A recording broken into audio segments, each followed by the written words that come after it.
personal experience, personal thoughts. I take what Brittany shared and take it a step further. The question, what do you want your legacy to be? The prompt is really meant to get their values.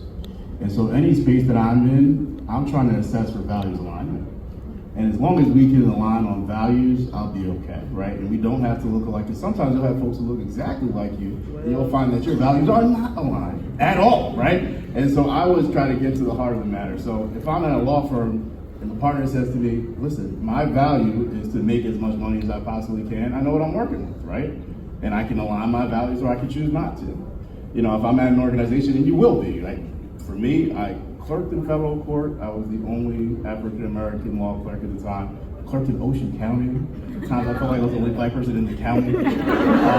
You know, and so you will be in spaces where you're the only one at face value. But we start to kind of align value systems. You'll find that you can develop community that way, and that's how I've been successful. Or you'll find that you can't, and you get the skill set from where you are, and you start shopping your resume, right?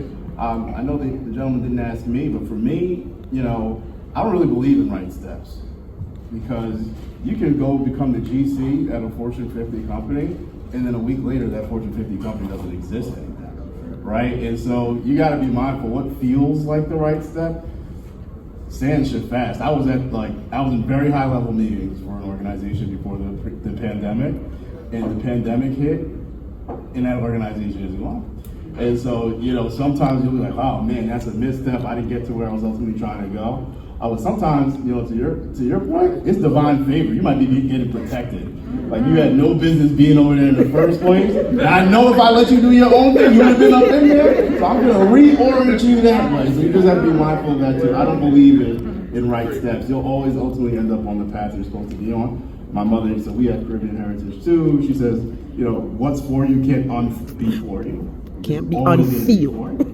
So I always keep that in mind. It helps tolerate some of the things where I do feel like, you know, my values are not aligned with where I'm currently sitting. But again, get back into spaces where there is absolutely value assessment, whether it's a sorority, being president of your organization, the alumni groups of those organizations. You need to temperature check. Like, is this something that I can compromise on without compromising myself? Because I can make that assessment. But if this is something that's non-negotiable for me, and the hair thing is important, right? Like, we literally have to get laws for black women to wear their hair the way it grows out of their head, right? Like, that's how far it went. So if that's not something you're willing to compromise on, there's other opportunities. That's always my mindset as one. Thank you, everyone.